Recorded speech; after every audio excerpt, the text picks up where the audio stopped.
संत शिरोमणि आचार्य गुरुवर श्री विद्यासागर जी महाराज की जय।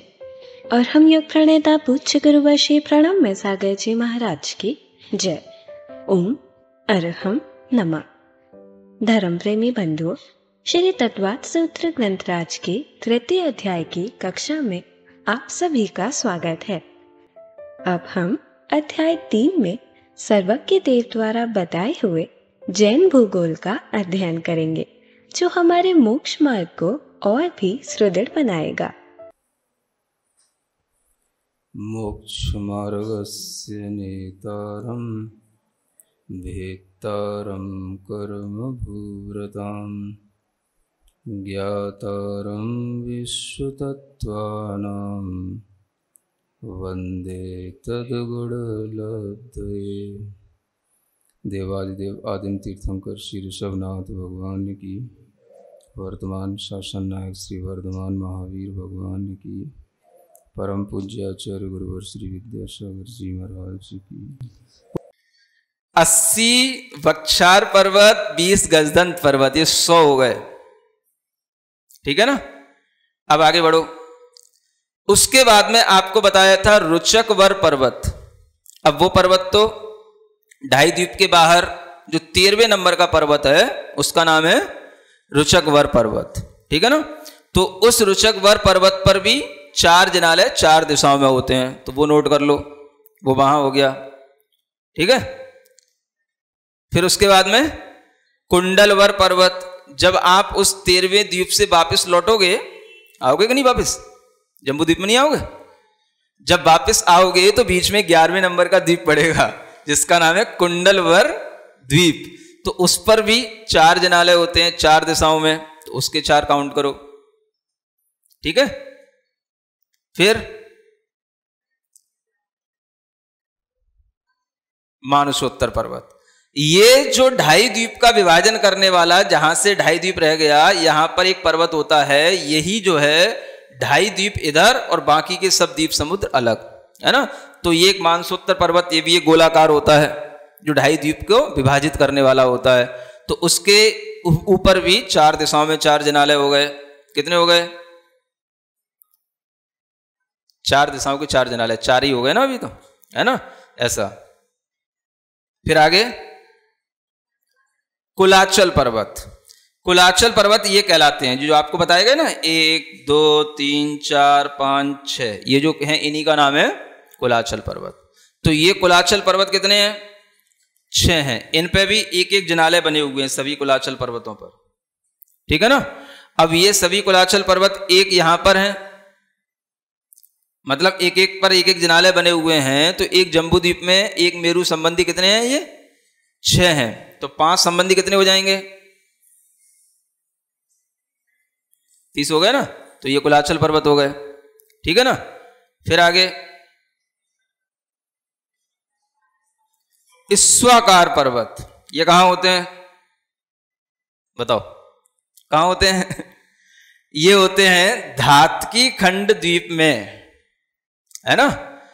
जहां पर इन द्वीपों के अंदर जो धातकी खंड द्वीप है उसका विभाजन करने वाले, है ना, ये ईश्वाकार पर्वतों के माध्यम से ये धातकी खंड द्वीप का विभाजन होगा, ऊपर की ओर और नीचे की ओर। ये जो पर्वत होंगे उसके माध्यम से इसका विभाजन होता है ना।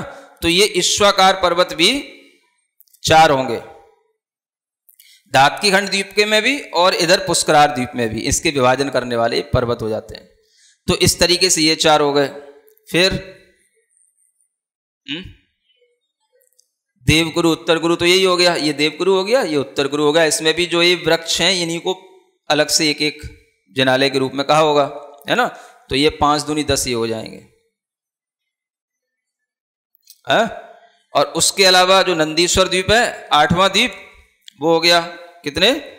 52 जिनालय और 5 मेरू संबंधी, एक एक मेरू पर 16 जिनालय होते हैं। तो 16 पंजे 80 ये हो गया, है ना। मेरू कैसे बताएं यहां, ऐसे ही समझ लो अब। ठीक है ना। एक मेरू पर जो विस्तार है एक मेरू का भी, वो भी 1 लाख योजन ऊंचाई का है। ठीक है। तो उसमें 4 उसके पोर्शन है, 4 वन हैं, पहला कहलाता है भद्रशाल वन। पहला क्या है? हाँ, उस भद्रशाल वन की चारों दिशाओं में एक एक जिनालय बना होगा। तो कितने जिनालय हो गए? 4। फिर उसके ऊपर आता है नंदन वन, उसकी भी चारों दिशाओं में 4 जिनालय बने हुए हैं, एक एक जिनालय बना हुआ है, तो वो उसके 4 जिनालय हो गए। फिर उसके ऊपर आएगा सोमनस वन, उसकी भी चारों दिशाओं में एक एक जिनालय बना हुआ है, तो उसके 4 जिनालय हो गए। फिर उसके ऊपर आएगा पांडुक वन, और उस पांडुक वन की भी चारों दिशाओं में एक एक जिनालय बने हुए हैं, तो इसके भी 4 जिनालय हो गए। ऐसे एक पर्वत सुमेरु पर्वत पर 16 जिनालय होते हैं, ठीक है ना। और यही 5 मेरुओं की व्यवस्था है। तो 16 पंजे 80 जिनालय ये सुमेरु पर्वत के हो जाते हैं।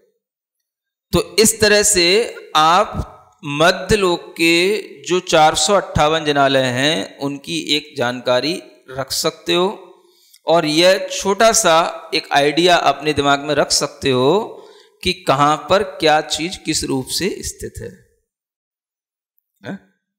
ठीक है ना, समझ में आ गया? नहीं आया तो दोबारा फिर पूछ सकते हो, है ना, कोई बात नहीं। इन्हीं चीजों को ध्यान में रखते हुए अब आगे बढ़ते हैं हम।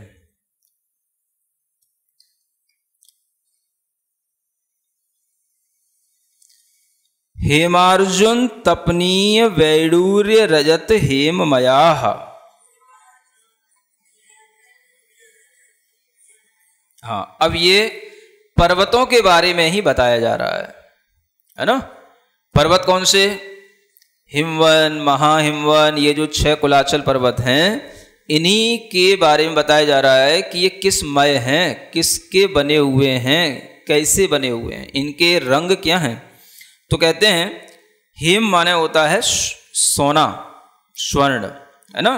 तो ये स्वर्णमय है। मय सबके साथ में जोड़ लेना। मैं जानते हो उस मय माने उसी जैसा बिल्कुल। तो हेममय। आचार्य महाराज का तो ये कहना रहता है कि ये हेम का ही बना हुआ है ना। मय माने होता है उससे निवृत्त होना, रचना जिसकी जिससे होती है उसको उसके साथ में मयट प्रत्यय लगाया जाता है संस्कृत में। तो अगर ये स्वर्ण का बना हुआ होगा तभी ये हेममय कहलाएगा। तो हेम अर्जुन होता है, यह एक तरह से सफेद रंग का है ना, चांदी समझ लो। हेम अर्जुन तपनीय, ये तपनी भी सोने का नाम ही होता है, तपा हुआ सोने की तरह। अलग अलग पर्वत। हेम अर्जुन तपनीय।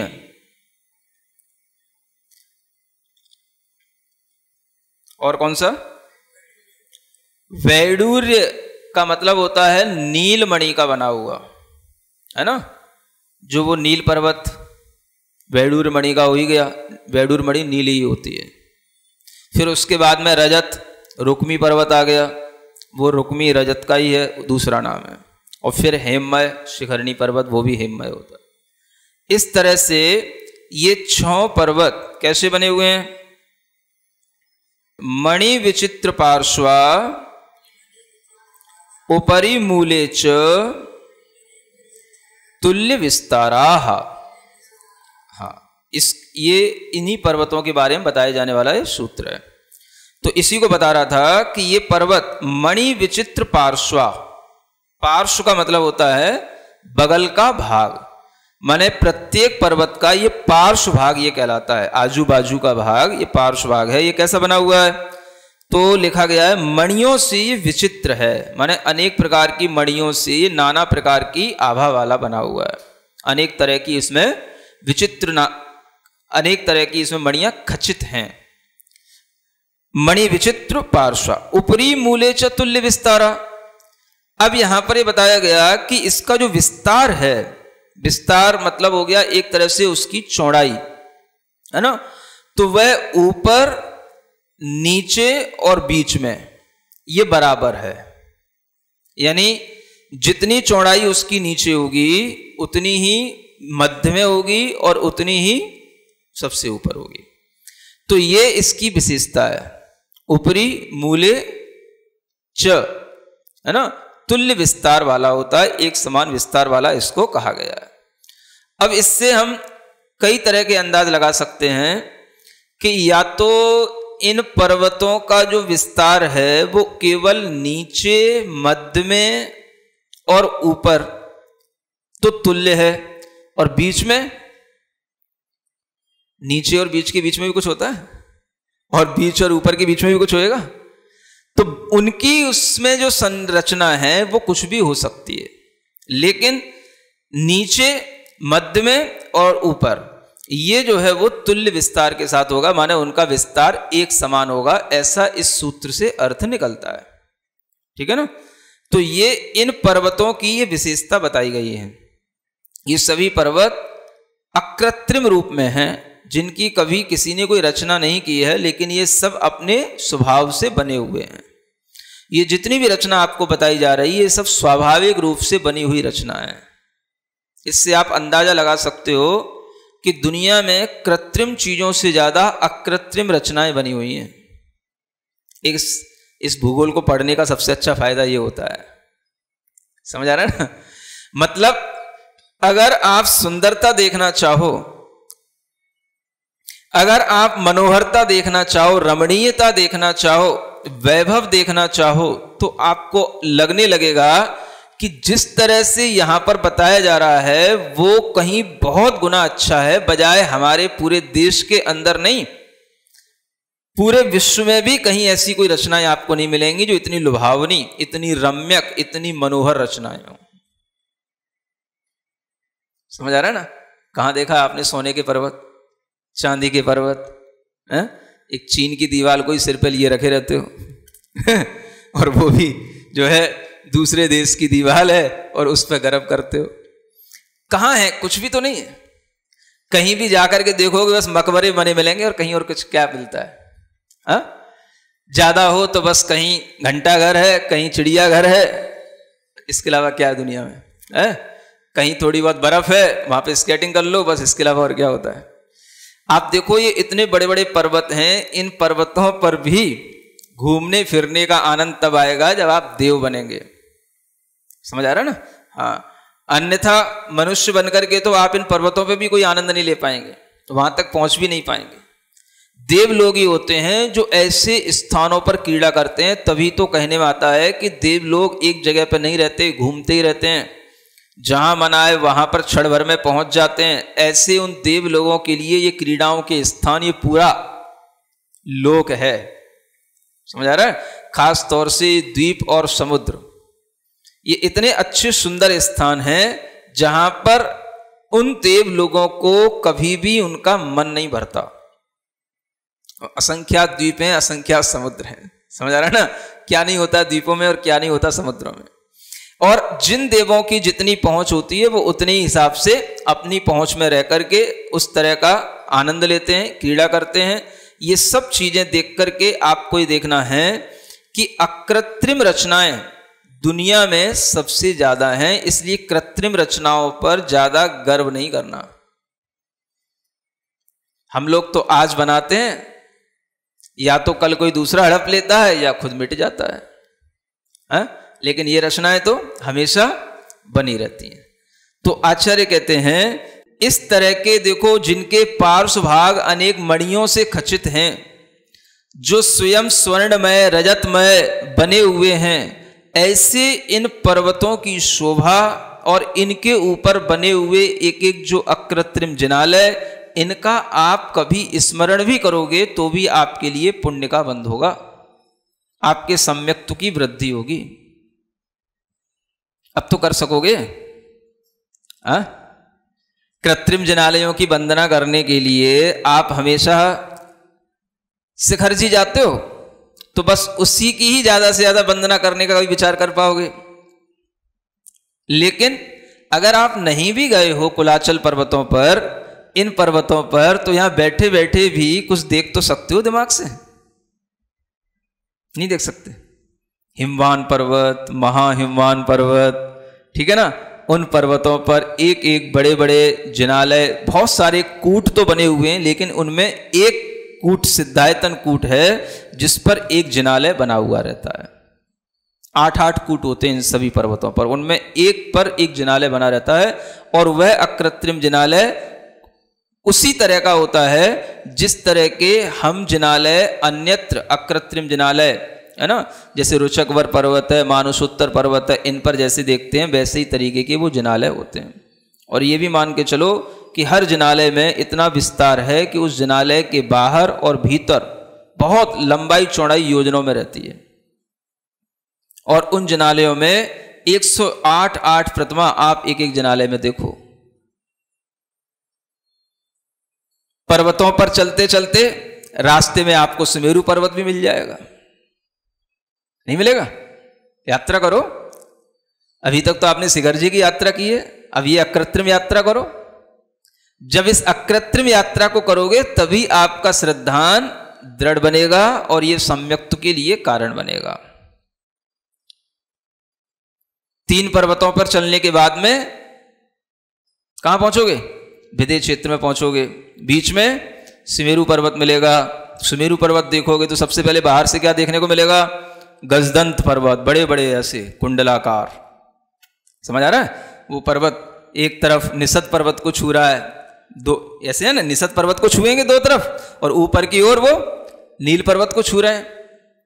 तो ऐसे इन पर्वतों पर अनेक कूट बने हुए हैं और उस पर जो है एक एक जिनालय बने हुए हैं, उस पर भी जाकर के आप अपना ध्यान लगाओ। फिर वहां से आओ देवगुरु, उत्तर गुरु, भोग भूमि में चले जाओ। ये क्या है? भोग भूमि। भोग भूमि में ये जिनालय बने हुए हैं, है ना।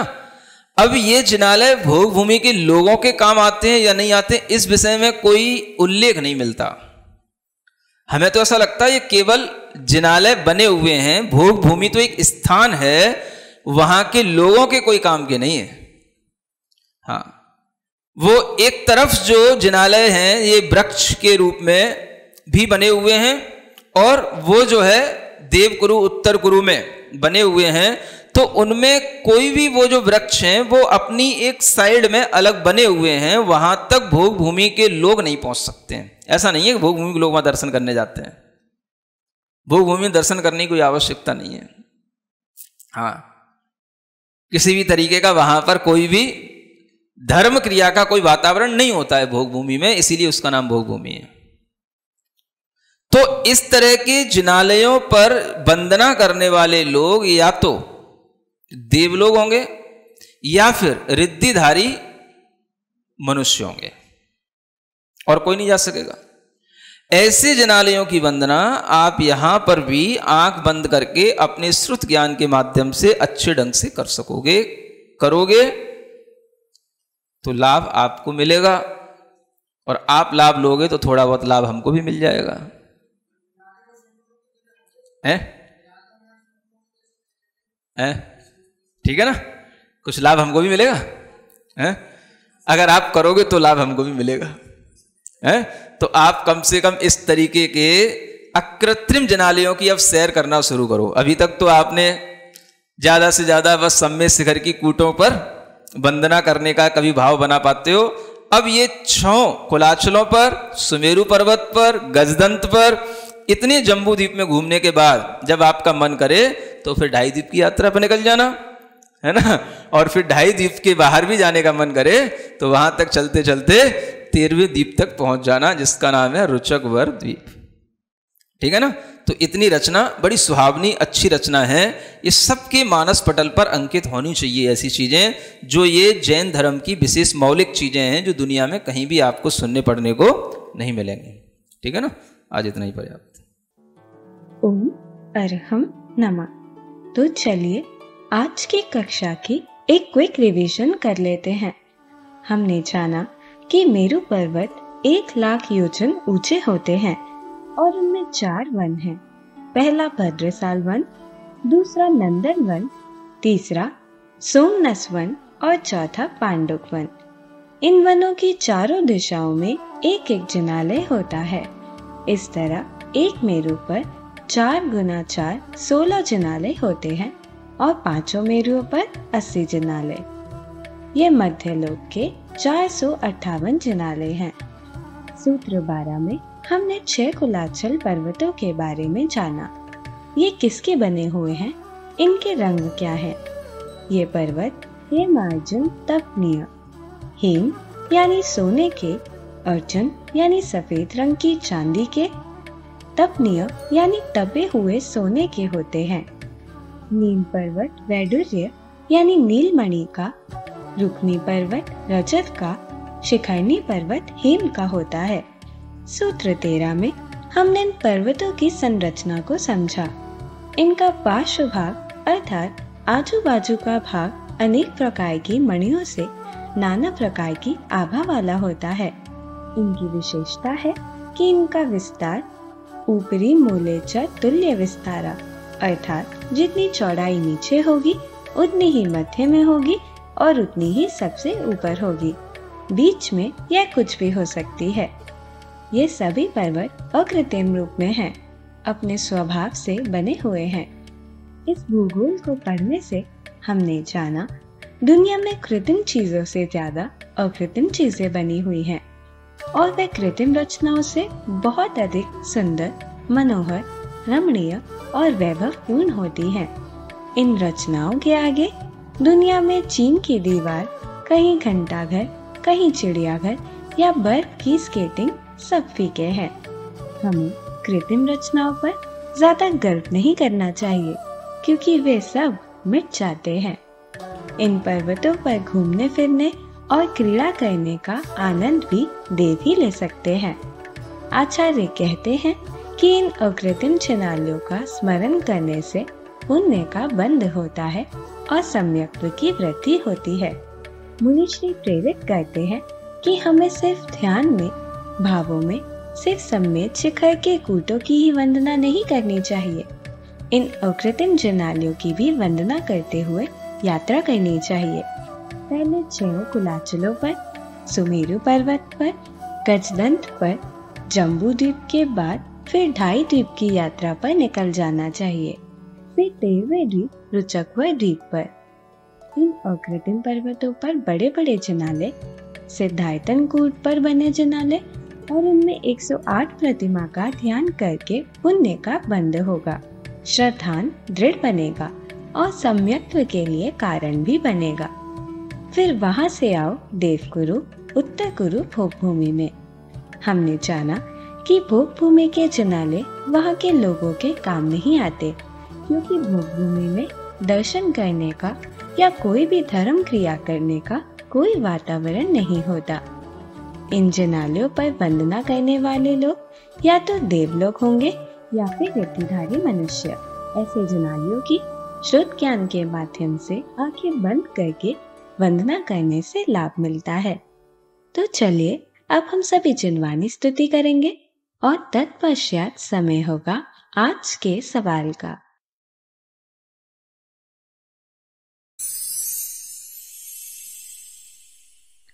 सिरिजिणवाणी जग कल्याणी जग जन मदतम मोहरी जनमण हारी गढ़हर हारी जम जरा भव रोग हरि तिथ्य राणम दिव्य झुणिम जो पड़ई सुणई मय्ये धारई राणम सौख मणंतम धर्य सासद मोक्ष पदम पावई सासद मोक्ष पदम पावई।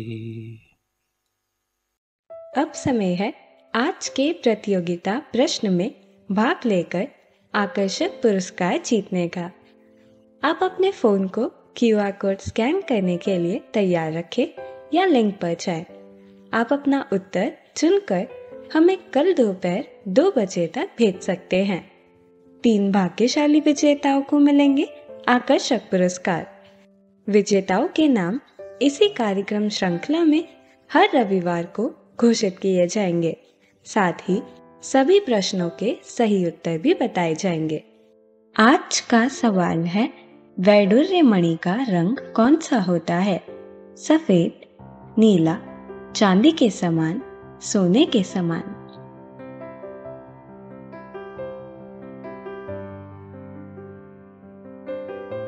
अगर आप किसी कारणवश कोड को स्कैन ना कर पाए हो तो आप क्लास की वेबसाइट पर जाकर उन्हें अटेम्प्ट कर सकते हैं या दिए गए लिंक और QR कोड को स्कैन कर सकते हैं।